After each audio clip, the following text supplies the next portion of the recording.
شہر گوادر سے گدروشیا پوائنٹ کے نمائندہ عبید اللہ بلوچ کی رپورٹ کے مطابق M P A Gwadar Maulana Hidayat الرحمان کا DHQ اسپتال کا دورہ، ڈاکٹرز اور سٹاف کے ساتھ اہم نشست۔ ممبر صوبائی assembly M P A Gwadar Maulana Hidayat ur-Rehman نے آج گوادر کے district headquarters DHQ teaching اسپتال کا دورہ کیا اور health officer doctor Yasir Tahir Baloch اور medical superintendent doctor Hafeez Baloch کی موجودگی میں اسپتال کے ڈاکٹرز، پیرامیڈکس اور دیگر اسٹاف کے ساتھ ایک اہم نشست کی۔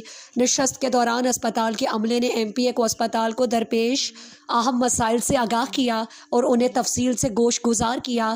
ان مسائل میں خصوصی طور پر میڈیسن کی کمی، جدید طبی آلات کی عدم دستیابی اور دیگر متعلقہ انتظامی اور مالیاتی مسائل شامل تھے۔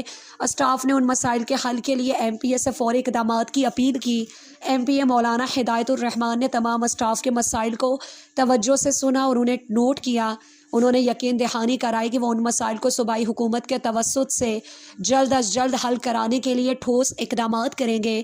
اس کے علاوہ مولانا ہدایت الرحمان نے ڈاکٹرز اور پیرامیڈک اسٹاف کو خاص طور پر تلقین کی کہ وہ عوام کو بہتر سہولیات فراہم کریں، مریضوں کے ساتھ انتہائی دوستانہ اور ہمدردانہ تعلقات قائم رکھیں اور عوامی خدمت کو اپنا اولین فریضہ سمجھیں۔